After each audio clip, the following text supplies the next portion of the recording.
Done. We've been having a chat anyway, but let's have a little welcome to cinema, life, and everything. How you doing? I'm very well, thank you. Very well. Yourself?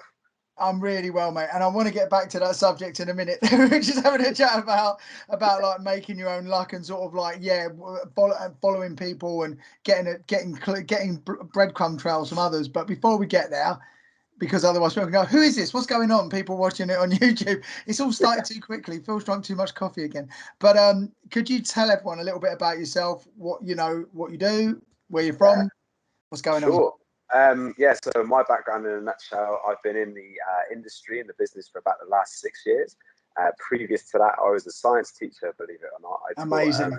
Taught biology and chemistry to mainly A-level students and whatnot. So that's a lifetime ago, but strangely enough, has come back again. After, I think it was a strange break into the industry. It was, Come Dine With Me. It was my first taste of television. And then after that, it was just like, I loved filming and loved being around the whole process. Some game shows and then some essay work and now special action and now writing and directing and producing. So it's just been a whole evolution. And going back to what we were saying earlier, I think it's in that collaborative phase of just keep pushing that momentum forward. So a bit of an interesting start, teacher turned actor, a bit weird. I'm finding that there's a lot of transferable skills from a previous life that are coming back. A lot of those soft skills, dealing with people, trying to collaborate with people to get the most out of people for something that's bigger than either of you, and watching people grow and sowing seeds and getting the psychic income that comes from that. Teaching's a tough job, and I did do it for the money, but I did love when a kid would go off and do medicine, or you'd hear back and they're now a qualified doctor, or they're doing research on cancer, and that as a biology teacher you helped push them and nudge them that way. So it's the same thing again now with people like yourself, fellow actors, professionals, young directors, new talent, seeing people grow and hearing their journeys, and even having a little part in dropping an idea here or maybe working with someone there. It's awesome and I love it. It's great. That's so interesting. And just, do you agree with this? Like the idea of connection, like you're teaching, but also at the same time, you're opening up people's curiosity and able to connect them to other like-minded people, which then create art or something as well. Because like you say, someone discovering, I don't know, a cure for cancer, there is an art in that. I think there's an art in science and in everything. You're able to access the creative self. Yeah, I would 100% agree. I mean, we could go very deep, and we probably will get there at some point in the conversation. But I was very hard and fast westernized science. If you can't measure it or quantify it, it doesn't kind of exist. And that was I taught that, exemplified it, and taught it to other people.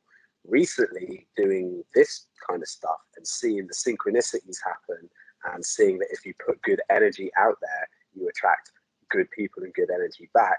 That's shifted my focus. There's other stuff going on here, and if you're open to it, genuinely as a good person, and you genuinely want the best for other people and yourself in that order, then it happens. I'm beginning to find. The quote that always has resonated with me since I read it a little while ago was, "You attract who you are, not what you want." And that one was real, and that's something very similar to what you just said there as well. But I noticed, like, for anyone who hasn't seen it, you need to check out some of Dan's fight reels, because he's a badass. he really goes for it. Where has that been? Has that been a lifelong journey as well, like the fighting as well, or is that something that you've taken up recently? No, I think it's funny. I think I always, as a film lover, we'll get into it. I love action and love the form. I think maybe in a previous life, maybe I resonate with a lot of the Japanese art forms, and a lot of martial arts, not just for the moves, but also for what it teaches your mind and body, to work together. So I guess that was always there. As a youngster, messing around, wrestling was a big thing. Loved WWE. Put together little fake fights to make people think we were doing stuff without hurting each other and making it look like really cool, as a kid just messing around. So then I think the real big shift for me of late was Take 3, and getting in with, well, what is screen combat? And I remember walking in for the audition and thinking, like, you know, all these guys here were, you know, super built and lethal martial artists in their own craft. Oh my gosh, you know, I've got no chance. I'm never going to make this. But what I realized quite soon was it's a dance, and you have to work together with your partner, and it's about selling that fight. And it's not just about, you've got to put your ego aside. Whatever the choreography is, you've got to do it, and you've got to work with the camera people as well to get the angles. So that side of it, apparently I had quite a knack for, and that's probably how I got in. Is the feedback that came back. So I'm not a very physical guy. I'm not a big guy. I'm not massively proficient in martial arts, but I guess what I brought to the table was reactions and selling a fight. You know, because I take a hit and make it look like I've been pummeled. Like, I really haven't. I never would have known. I never, honestly, I mean, this is a huge compliment to you, but the way I've seen you fight, I'm like, yeah, you know the business, like, you know what you did. But there's an interesting thing in what you've just said there as well. And I apply this to acting. I haven't, or martial arts, whatever, I've got nothing against anyone that's studied it for years. But sometimes it's hard to make the transition. I've seen this in wrestling and stuff as well, where if you're so skilled in doing it for real, it's very hard to unlearn it and switch it out and stuff as well. Whereas if you're coming at it like a blank slate, you can learn the relevant stuff, which is good for the camera. And then you don't have to unlearn anything, because sometimes when you're doing fighting for real, it's all very enclosed. It's all like keeping everything quite tight to the body so you can defend at the same time as attacking. But in camera, that doesn't look good. Your chin's down. You can't get in, like you say, you can't sell the fight because everything's very kept in close and stuff like this. So yeah, the way you picked it up, it's like you didn't have to unlearn. You could just go straight to the good bit. Nice. And I think that's going forward now in terms of what Cover 2, the production company that's set. We're only sort of 4 months into it. Yeah. And, you know, people are like, we've been doing it for years. And it's like, well, that's a nice compliment, but equally it's a vehicle to work with people. And what we want to do is say to people, well, what do you want to showcase? What's your skill set? What's your background? If your background is wrestling or Aikido or screamer or whatever, then that's your skill set. And in so doing, it's a bit selfish in a way, but I get upskilled by watching those. Like when we had our training the other day, you know, it was we worked together. Like, we needed to do something, we learned it, and that was a skill that I then went off and decided to follow in other ways. So I think sharing of skills and experiences allows, especially in, I think, you know, the SPAC game and whatnot, it allows you to be more proficient because you're not just limiting yourself to one thing.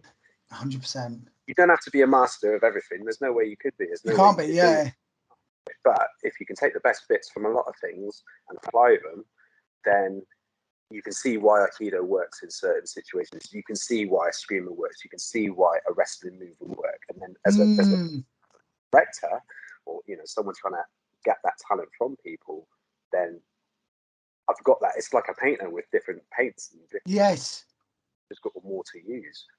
You can make a richer tapestry, and then really you're tapping in on those people's talents. You give them ownership of it. So creatively, they're going to give you, you'd hope, 120%, because you're not saying do this, do that, do the other. You're saying, what can you bring? How does that work? Wicked, go for it. Well, there's something you've brought up there that really interests me as well, because just before this conversation started, anyone who's listening or watching, we started talking about needing to learn a skill and then asking for help, which is important. So many people frightened to ask for help, or start looking at not getting envious of people, you know, being happy for them, and then looking at what they've done and following their footsteps. But something you seem to be doing as well, which is the next step up, is not just to follow blindly. You're taking what is relevant to you, is the Bruce Lee comment, except take what is relevant and reject what is useless. So you're finding the bits that interest you, the bits that make the most sense, and then plugging it together and making something that's unique for you. And that is such an important skill to have. It's like, comes from your job, really, being a teacher, of teaching that uncritical mind and ability to want to learn, to be educated, but not educated just by one teacher. Seek many teachers, and then you're going to find a lesson that is unique just to you and a pathway that's unique just to you. 100%. I literally couldn't have articulated it. So I guess I communicated it well, because you just like, you hit the nail on the head. No, it's perfect. Like I say, I knew you were going to be a like mine. It's so nice to hear like someone else. But the way you said about, you know, looking at people and looking at their pathway, but also taking that next step and just thinking, okay, but what bits of this are interesting? What bits of this would work for me? And then getting the other bits as well. I think, yeah, it's about facilitating. Going back to something which my dad taught me, he was big on Latin, my old man. And he said, you know, when I went to teach, he goes, educate comes from the Latin educate, and that means to lead out from, as opposed to, you think induct, you go for an induction, you're being taken in. So educate is like to lead out from. And as an educator, rather than a teacher, teachers just sort of shoehorn knowledge in. And, you know, education is about getting people to find it out within themselves. And I think the journey that a lot of us creatives are going through, depending on how you want to do that, if you're open to that side of things and facilitating things for yourself, but also for other people, then you'll just bounce, and every time, you know, everyone's elevating their skills. Each time you come around, 3 months, 6 months past, everyone's doing something else, and it's good to see. You know, it's good to see. Yes, there are jealous and envious people around, but you'll see who they are, and you won't surround themselves with you. They won't come into your sphere. They'll come and they'll go. Exactly. They unfortunately self-sabotage is such a big thing for people that are envious, because they always feel like they're coming from a place of lack, and they always feel like someone owes them something, as opposed to understanding that everything's available, but you've got to be open to accept it. You can't just be resenting people that have it. Absolutely. And like, if you do think, oh, well, how's that person got that and I haven't? That's a fair question. But then turn the positive and think, what have they done? And take respect for the fact that they've done a lot of work that maybe you're not aware of, or don't know how to do, maybe, or whatever. And take your hat off and say, well, fair play. They're walking the walk, having talked the talk.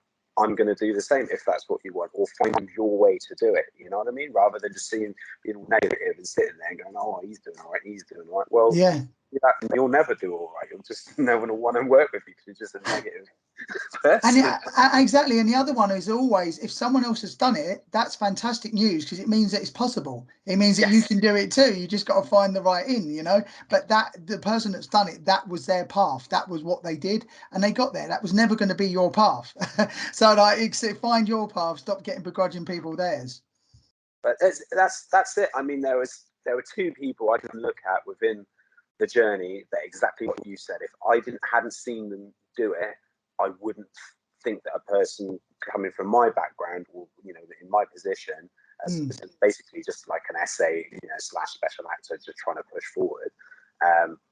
You know, that's moved me on to writing my first screenplay, to getting a production company, because I've seen other people do it, and I thought, okay, well, it can be done. They've inspired me. I've told them that they've inspired me. I've said, look, you have no idea, and you're doing your stuff and your journey, but you have to know right here, what you're doing has inspired me to do something different, similar, but whatever.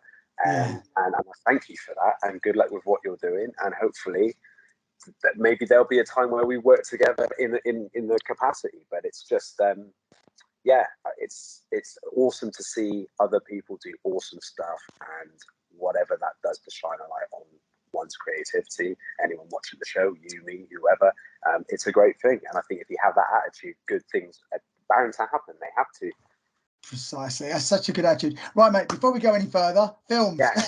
It's Cinema Life and everything. So let's get the films in. And what an incredible choice. It's going to be hard to stick to the hour, this one, but would you like to name your 3 films, and then we'll pick one. We'll pick the first one we can talk about. Okay, so I've got 1987's Predator, the original, undiluted, unadulterated classic that is Predator.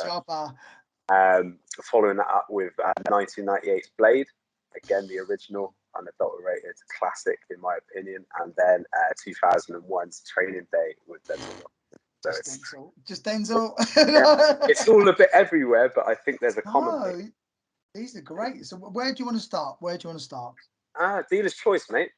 Oh, well, do you know what? I want to start with one that I think, in the era of superhero movies, like, everyone sort of remembers the original Spider-Man, but everyone's forgot about this one, and it's bloody annoying, because it's the first 2 especially, and then the third one was pretty decent as well. But the Blade, just incredible. What an amazing film, and an 18, you know, like a darker version and current superhero. So yeah, let's get all up in Wesley's action. Yeah, great film. I think it's easy. I mean, it's a really tricky one because I can remember it as a kid and how impressionable, as a mixed race black kid at school. Yeah. Like suddenly there's this film that everyone's hearing about and finding out about. Obviously, I probably shouldn't have been watching it at the time. Get that disclaimer out of the way. But yeah, it was awesome to have that as a role model, and like Wesley Snipes kicking it out. It was just brilliant. And I think the point I was going to try and make, I can remember it in that sense, but now looking back at it for what it was against the backdrop of a load of superhero movies that hadn't really done very well. Previous to that was like Batman and Robin, which wasn't great. And then it was the start of the modern superhero mega franchise, like literally. Marvel made Blade, and then they used the seed money to then go on to make other things, and people saw that you could take a comic book character and make a good film, and from their point of view, make a lot of money. So that kickstarted what we now have today as the modern franchise. So it was a massive. I've got one column of comic books for DC over there. I've got another column which is Marvel. So, to see a good superhero movie done, but done in that style, like the first kind of like R-rated, it was pretty epic. And it almost seemed by the time we got round to the third one, I know it was a comic book, but they'd really tried to comic it up. They'd really tried to take off the loose edges a little bit, which I found quite a shame, because like watching it back before we did this podcast today, I remember it was violent, but I didn't remember but not it's gratuitous as a comic book, but it sort of served the story really well. Like, we're dealing with vampires. After seeing something like Morbius, where all the blood's been made blue, it's nice to see a film where it's like, no, okay, this is vampires do nasty things, and when you kill a vampire, they burn and they explode and stuff, and there's some interesting stuff going on. Yeah, I think and that's a good point, actually. I think, visually it was really cool to look at. It was awesome. You've got Wesley doing his thing, and I think casting was spot on. Looking back at some of the choices they had at the time, I think Denzel was in the running along with Lawrence Fishburne, which would have been interesting. Would have given you a very Washington in Blade, Jesus Can Christ!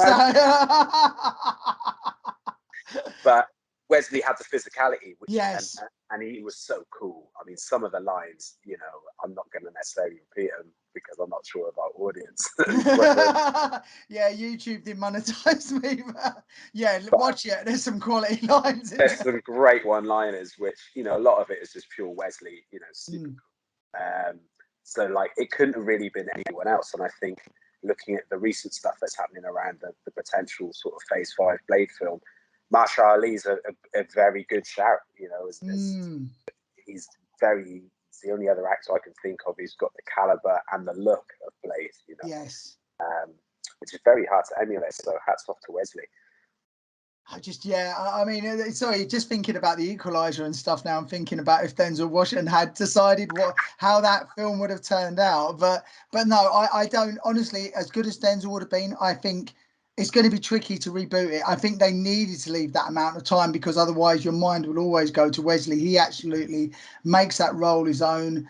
And, no one gets to that role by accident. He shows, for someone that's sort of like almost meant to be an emotionless daywalker who's had all of his like life stripped from him, he acts his socks off all the way through it. And yes, he's cool, but at the same time, such an important thing in superhero films that they seem to forget quite a lot now. He shows vulnerability. You don't, even though it's called Blade, there's a slight thing there. It's like, is he going to make it through? Or all his friends going to make it through? And that's what made it so good. There were real stakes going on there. Whoever wrote that script, because they had more time, there was a genuine feeling of drama, of like a hero's journey, and it really adds up to something. When the final battle happens, a good real villain as well, so you care. Yeah, no, the stakes were high, literally, excuse the pun.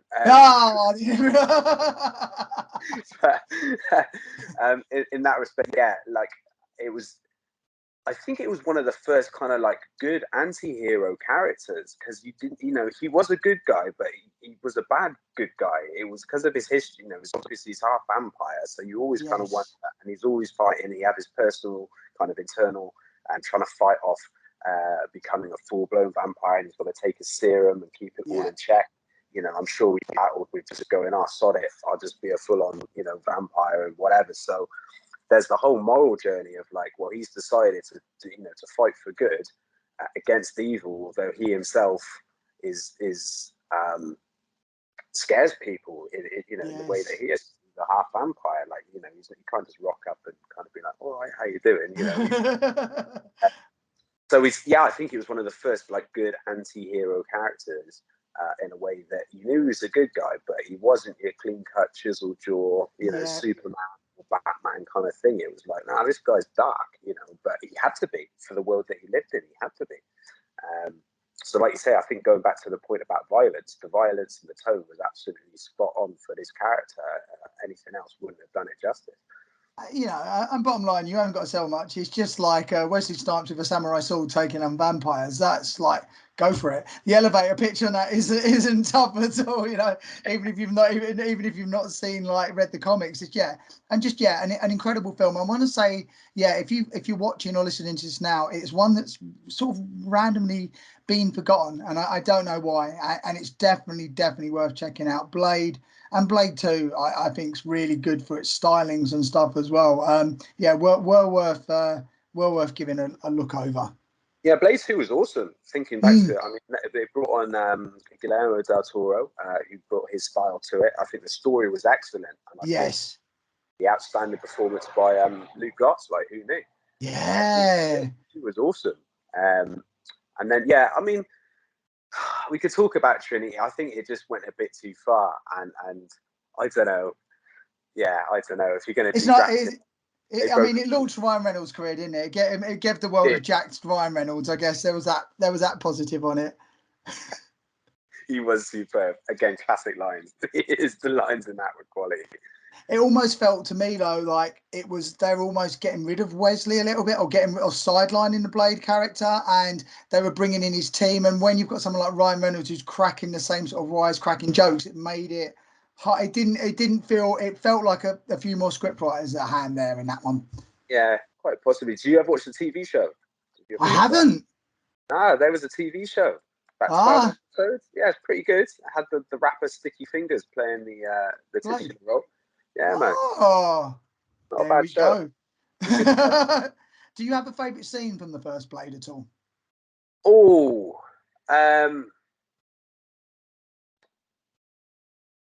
yeah, I think just because strangely enough, it's not really Wesley's scene. Wesley's there being tortured up and whatnot by the vampire. And Chris Christopherson comes in and he delivers a fantastic line. I think he drives the car in, or smashes the whole place up, and he delivers this great one-liner, you know, which I'm not going to remember. Yeah, again, brilliant. It is brilliant. Chris Christopherson's brilliant in it as well, actually. Yeah, and he's Helper and stuff. No, but banging film, Blade. So go on, your choice next. Where should we go? Should we go to Predator, or should we go to King Kong? I think we'll keep the Denzel link from earlier. Yeah. We'll move on to King Kong. Why not? What a film. What an unbelievable film, Training Day. And everyone remembers Denzel, Oscar winner, but Ethan Hawke is equally incredible in it. In fact, everyone in this film is unbelievably on top of their game. It's one of the most perfect films I think I've ever seen. It's a great film, and like you say, great cast. Ethan Hawke's he was always a fantastic actor. I think he's had a real resurgence of late, and you know his caliber is shining through. Getting off the topic just ever so slightly, Predestination, quality. Oh yes. Brilliant. I mean, we could talk about it another time. But yeah, Denzel, he got his Best Actor Oscar for it, and rightly so. Great cast, as you say. There's some surprises in there. I mean, Dr. Dre and Snoop Dogg at the time. You know, if we're talking about 2001, The Chronic, it just dropped. So you know, you've got some great heavyweights, and they had great roles. It didn't seem like they were just shoehorned in. I think they played their characters really well. Gave it some real authenticity. So you've got that going on. What a film. What do you know? Terry Crews is an extra in that. Yeah. He's just standing. Terry Crews, yeah. He's right at the end with the big speech. Just like, you've got to give that speech, and Terry Crews is right there. Oh, I don't know. I thought that was brilliant. It's like it just goes to show, like we were talking about earlier on, we all start somewhere and we all get somewhere as well. He just, if he's in love with it, which he was, and he, I mean, Christ Almighty, that's giving. I was not even there, and the idea of seeing Denzel Washington delivering that speech, and you're getting to be an extra standing ringside watching it, it's just like, oh my word, like. Goosebumps, Yeah, literally. I've got goosebumps thinking about it. And by the way, if anybody's listening to this and they've not watched Training Day, stop listening and go and watch Training Day, because you've got to. It's like, I mean, I was going to say, is there a favourite scene for you in that at all, or is it's hard? It's. I think I'm going to have to say. I mean, the speech, Yeah, the speech at the end is one of the best in cinema history. You know, it's well up there. It's just the absolute and complete desperation of this character and his downfall, and he's still trying to like exert his influence, pointlessly over the people he's delivering the speech to. It's epic. It's Shakespearean in its way. It taps into Iago, Hamlet, like those kind of like the realization that he's kind of done, yeah. but he's still fighting and kicking, despite his best nature. Brilliant speech. Yeah, and as I found out, the main line was actually ad-libbed, Yeah, believe it or not. So unbelievable, right? I mean, that's just the level of Denzel, isn't it? He's that heavily into his character, like. even until that, even actually no, after that moment, I still wanted it. I still actually wanted him to get away with it. I was Yeah, in love with the character. He was a nasty piece of work, but you could see how the world he lived in had created him, and he was charismatic. And up until most of the film, I kind of wanted to be the character. Like, yeah. he was cool. He had it all. You kind of thought, all right, well, his brand of justice, he got the job done, and then you find out, obviously, there's more to it, and he's been playing everyone, and you find that. But even then, I'm still thinking, wow, I kind of want him to succeed, even though he's an absolute piece of work. Did you find out as well? I found this out a little while ago that apparently they were watching the footage, the producers, and there was a real talk towards the end of filming with the director that they wanted him to live. They wanted to film an alternate ending where Denzel's character got away, and Denzel apparently refused. He said, "For what he has done in this life, what did he say? He said the wages of sin are death." And he said you can't give the message that even though he's a cool character, he's got to pay for what he's done. And I was like, wow. And that was like Denzel not wanting to do sequels up until The Equalizer, randomly with the same director. That's the only thing he's ever done a sequel Okay. for. Yeah, strange that. I didn't realize that, but I think it had to end. And like hearing that justification, I mean, it's it's just chess, like literally to take a word from the film. It's chess, and it's not chess, it's check. It's not checkers. Sorry, It's wait, chess. I've completely misquoted the film. It's not checkers, it's chess, but in as That's much as, yeah. So you're watching the layers, and he's it's the guy's training day, and he's grooming him to do his bidding, and he thinks he can turn this guy, and it turns out this guy is the one thing that he would have got away with it. He would have got yeah, away with it if it wasn't for the morality of Ethan Hawke's character, Jake Hoyt. That shone through. He wasn't corruptible in the end. He could have so easily become like this guy's protege, and that's what he wanted. Like look at this. We can do this. We can do that. You can have your bag. You can go through your career. Stick with me. Blah blah blah. And you almost think he's going to do it, but yeah. he's the moral compass that us as the audience are clinging on to, because we're still going this way towards Yeah, Denzel. we quite like Denzel. We want to stay. He's all right. But I think the way that the script is so whip tight, and the thing that really sticks with me as well, the fact it is done in a single day. Like Christ knows how well he must have slept that night after that day. Probably slept with PTSD for the rest of his life. But it's a perfect introduction into the film because Ethan Hawke is fresh to everything. So everything he's seeing, there's no exposition. There's no need to set anything up because it's his first day. So everything we witness, he's witnessing for the first time. So it's a very easy in for the audience. We've not got to try and catch up on past relationships. When he meets Denzel for the first time, that's the first time we see him too. And it's just incredibly well set up.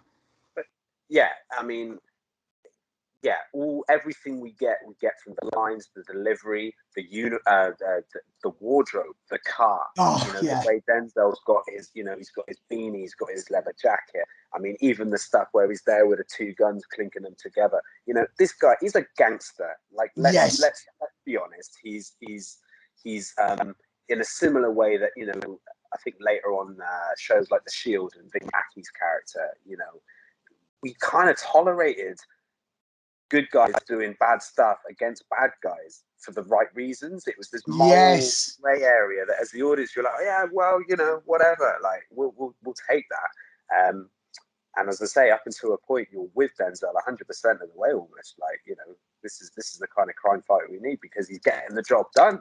You know, he's racking up all these hours of, you know, convictions and whatnot, and he's taking people off the street, and he's using his head, and, you know, to protect the sheep, you've got to catch the wolf, and, you know, you've got to beat the wolf, and all the rest of it. So, yeah, just great. But the little things, I think, the little thing in the film that clicked with me was the scene, the alleyway scene, which obviously came back later in the film. Yes. Had that not happened, the whole film would have been very different, because, you know, guy wouldn't have made it through to then come back towards at the end. So just those little bits of chance, and the fact that, well, Jake could have done that the wrong way, and it would have ended very differently for him. But he did the right thing, and that paid off for him in the end.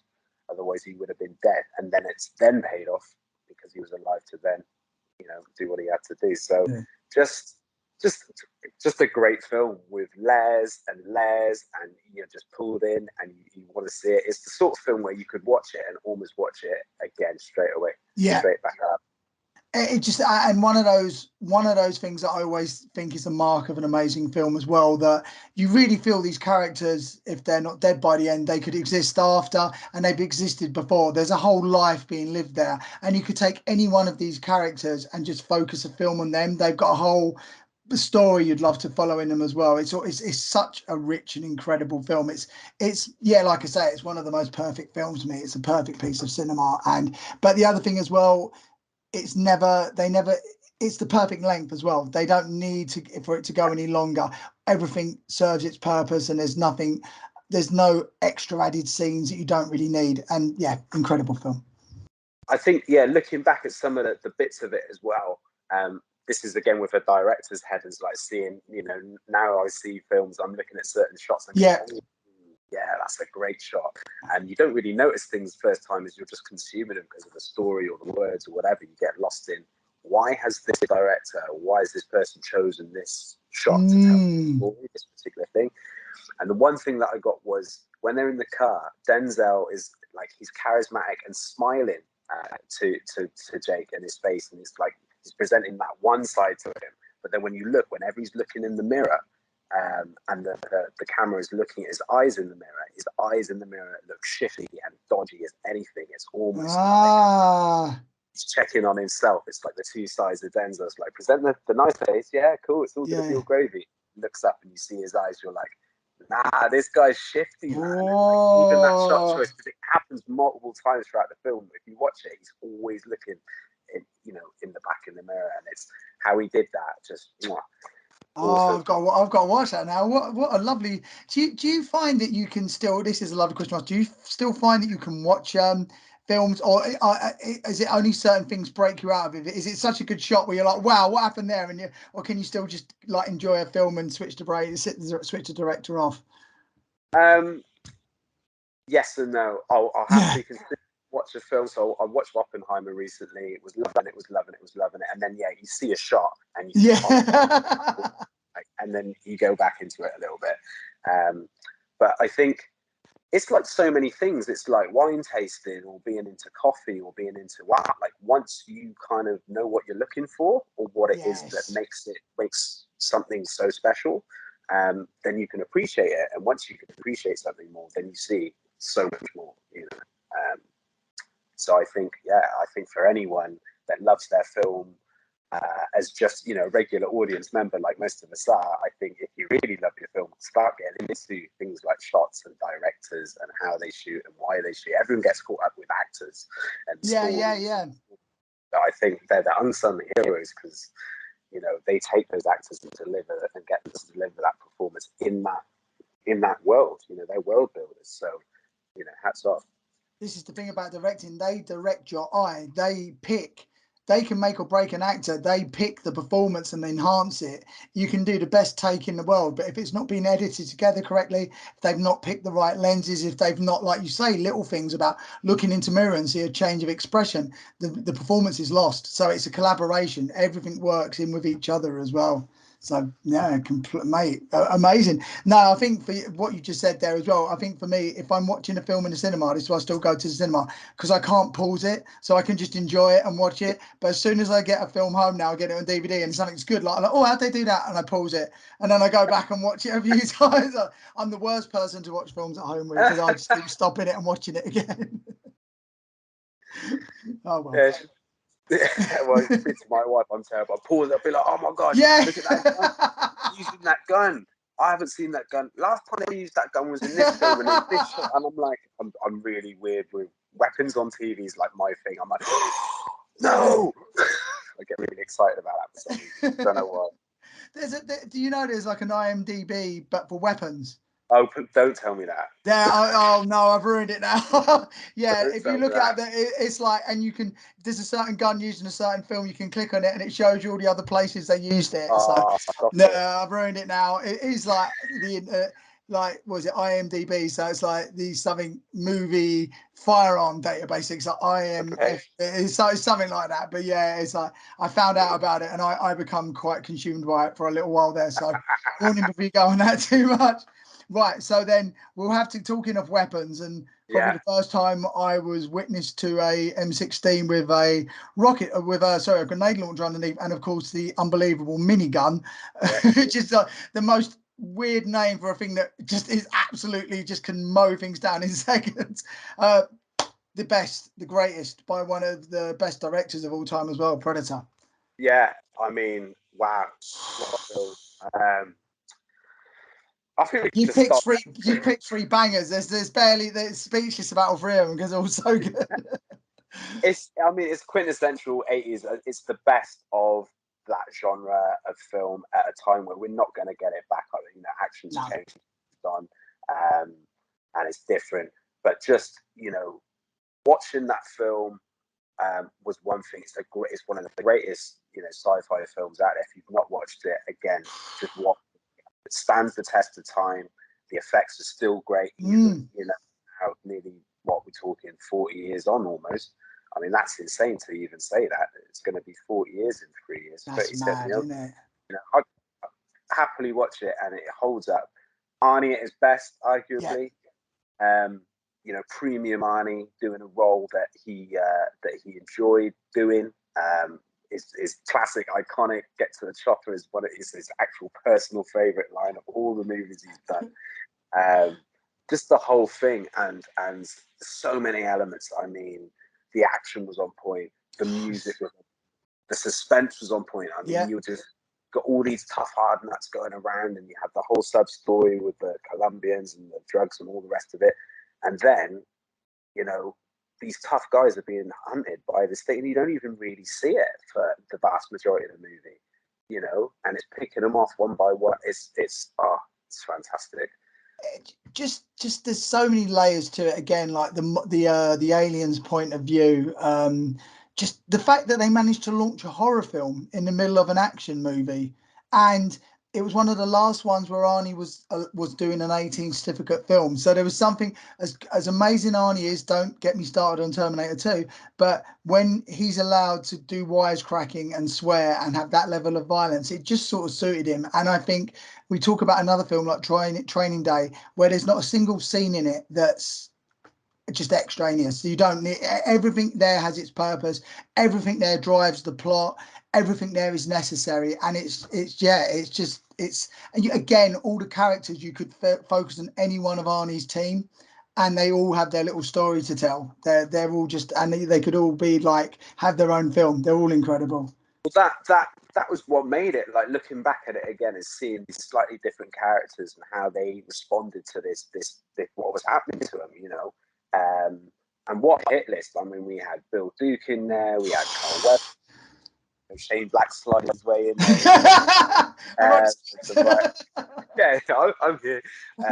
You know, you have Sonny Landham as Billy. You know, so yeah, there was some great characters, and Bill Duke, of course, you know, shaving away. Shaving thing, that's so cool. That was, and then obviously you had the female character as well. So you know, you've got all these different perspectives, all undergoing his turn. I thought, like you say, all these characters, old Blaine as well. You know, they all can't forget Jesse Ventura. You know, and it's just a great film, and like hearing. When I first watched it, I mean, it was quite young and impressionable, but just the fact that, you know, this is Arnold Schwarzenegger here, and he really was getting dealt with. Like, the Predator was giving him a bloody good run for his money, and it was just the serendipity, I suppose, of, hold on a second, it's the heat vision thing, mud, I can get the advantage. Then we get the whole MacGyver montage, which was brilliant. You know, these traps and stuff, and it was that whole kind of like, you're outclassed here, mate, you're outmatched, how are you going to deal with this? And he had to literally kind of think his way out of this situation, and that's, you know, it wasn't just about the physicality, you had to think as well, and the finale was brilliant, absolutely brilliant. Just the primal nature of it as well. At the end, he has to sort of revert back to almost being like a caveman to be like modern technology and stuff won't work against it. It's just, and yeah, I think you just hit upon a perfect point as well there, that it was one of the most vulnerable Arnold Schwarzeneggers you ever saw. Like, his whole team gets picked off. He himself gets beaten up quite badly. And after seeing him, like, I don't know, in Commando, where he takes out an entire army by himself without ever taking cover, or Terminator, where he literally is like a robot that can't feel pain, to see Arnold Schwarzenegger getting like just beating all about the jungle, it's like, oh, that's interesting, you know. And he deals with it well. He shows fear, he shows pain. So again, stakes, you care, there's an emotional investment. At some point you're actually thinking, wow, is Arnie actually going to make it out of this, or is it going to be like going to have to sacrifice himself to keep this thing in the jungle?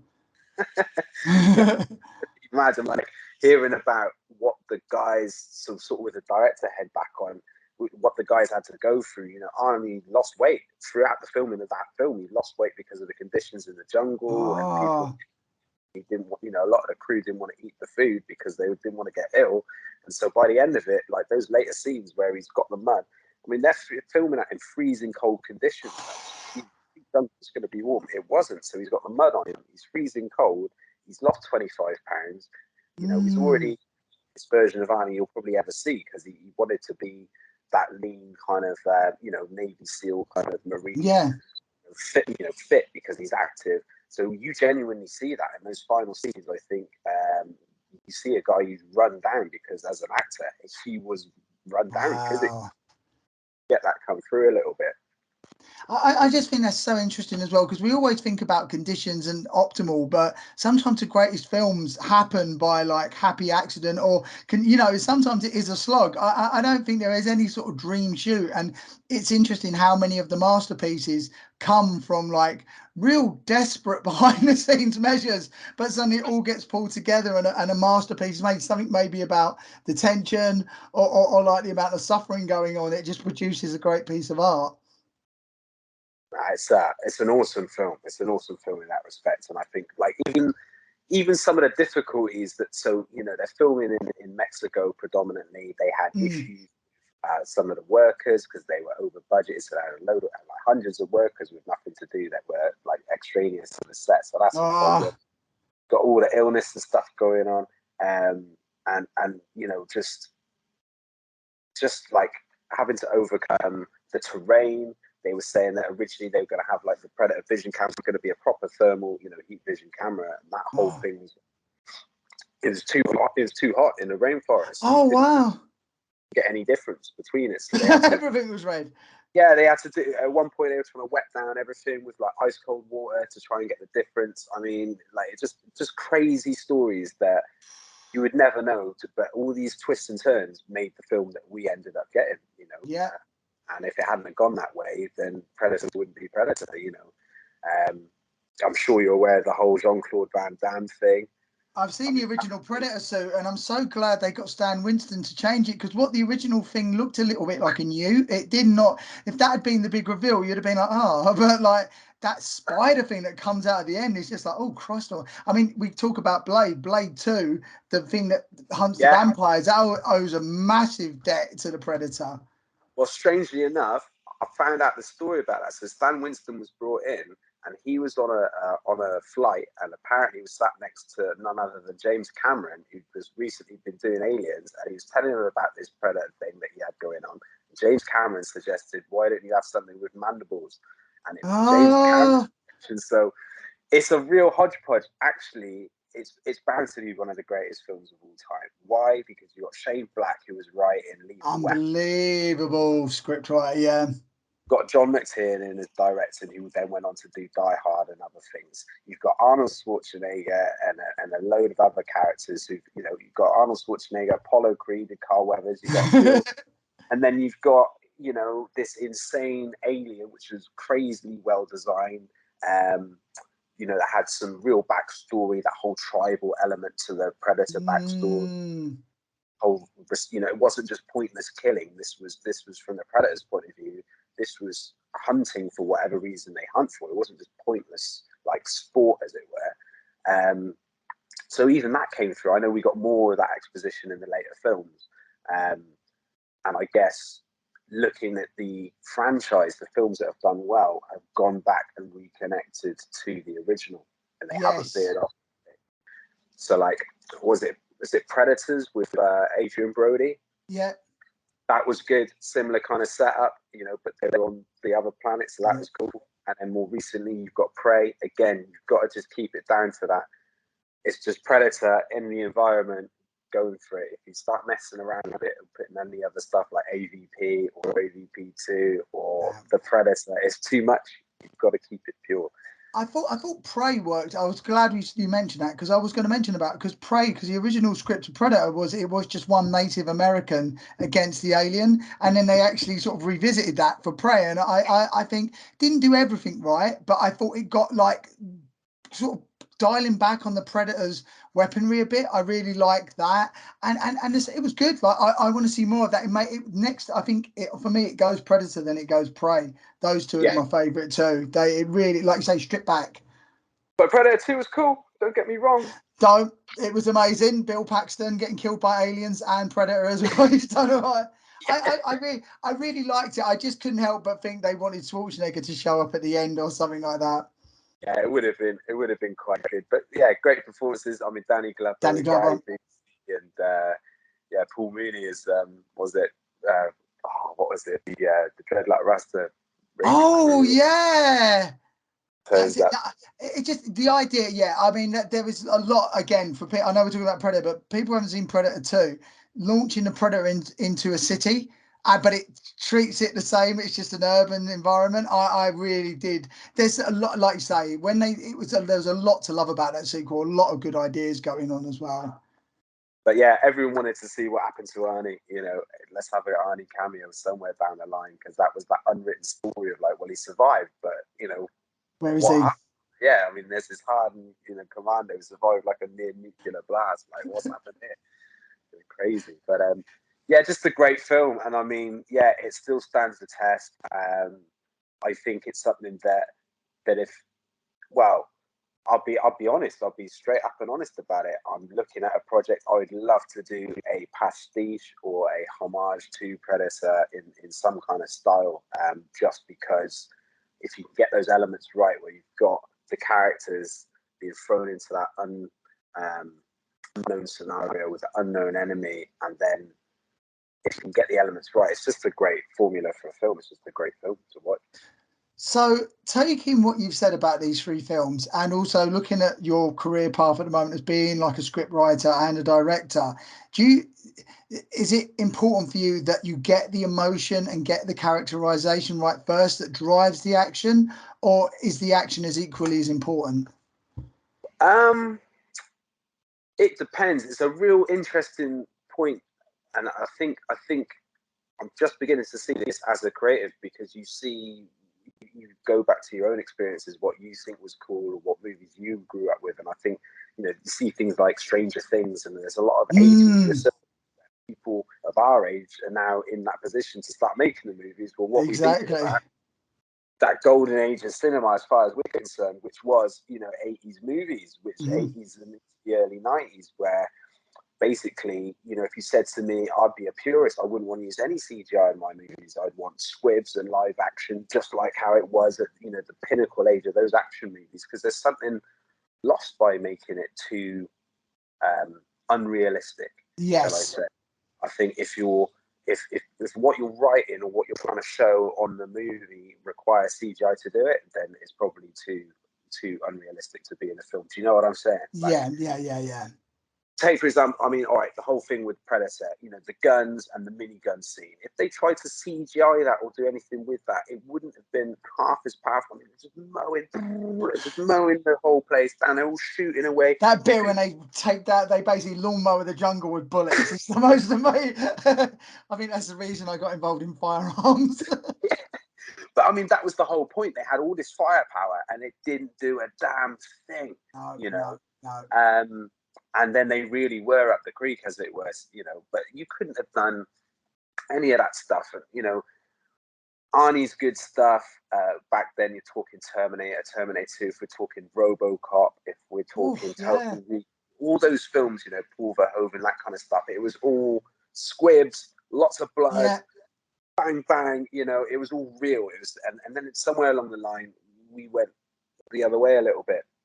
So I think going back to your question about as a filmmaker, I think a lot of those influences that we were brought up on, or the people coming through, a lot of audiences now don't remember these films because it was like 30 years ago, getting on for 40 years ago. So creatives, we can tap into that and almost bring it back again. What's old is new again. Yeah, I completely understand. Yeah. And that's something like I understand the financial side of it. And if you've got to redress a scene or reset a scene and it's all covered in blood and like glass has been broken and stuff like that, it takes time to reset. So it cuts down on time and therefore money.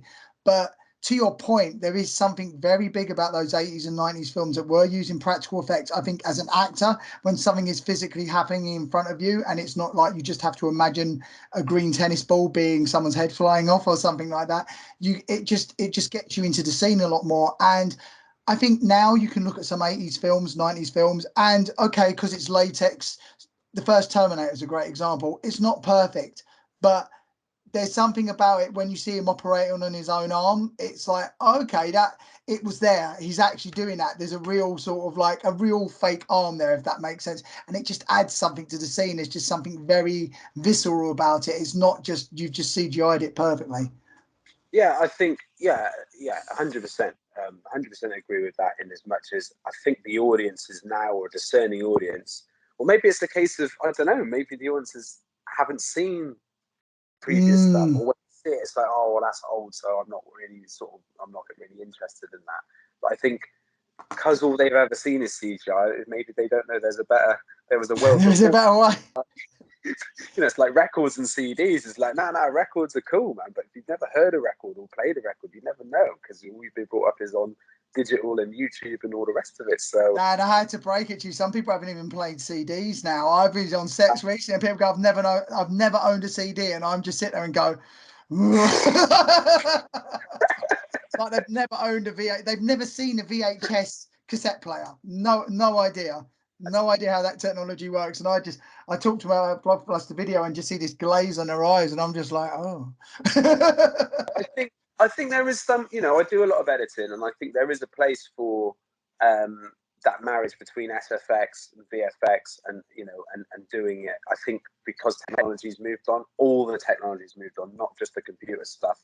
The stuff that we can do with firearms and the rounds and stuff, and some of the developments with the materials for props and things that you mentioned, like cost of doing it. It's kind of offset, but I think. I don't know. It's one of those things where if I was shooting a film, I'd rather go live effects and use less of it than have it a thing completely littered with CGI. I just think there's value in the reality of it, like you mentioned. I think if you like, it's weird because you said about the Predator film and the special effects in that have stood the test of time. Carl Weaver's arm behind his back, notwithstanding, but everything else is absolutely like the blur, the motion blur still works. Something like Jurassic Park, where they use practical and CGI at the same time, that still looks like it could have been released yesterday. There's no, you don't really see the join in the CGI, and yeah, like I say, I just think maybe I don't know whether it's a cost thing or whatever, but there's just been such a push to CGI all of a sudden. A lot of the time it feels like you're just watching a video game when it's two CGI characters fighting each other on a CGI background. I'm like, well, we've completely lost reality now. None of this exists. None of this I could reach out and touch. It's all just, I don't know. I lose a lot of emotion with it. Do you get something similar? Because it just feels like none of this is real anymore. Yeah, I think. Do you know what? It happened to me with. I'm not going to be too critical about it, but the last John Wick, most recent John Wick, not so much that it was the CGI. It was just overkill. It felt like a Michael Bay Transformers. There's just so much going on. It devalued what I was watching because all of it was amazing, but it was just so much, so quick, all the time, constantly. I didn't have enough time to take it in and savor it and enjoy it. And I don't know, compared to sort of, I mean, obviously they've been putting more and more and more and more action into it, and I get that, but it was just like, whoa, just stop and pause for a minute. Let's add some value to it, take stock of the situation, and then we'll go again for another round of action. But it was just like, too much. It's interesting you should say that because I was having this conversation the other day because I watched Extraction 2, and I think what happened, because Extraction 2 had long one take fight scenes but were very brutal. It would stop every now and again and you would see the damage that had been done, like someone's arm gets split down the middle, and it's really graphic to look at.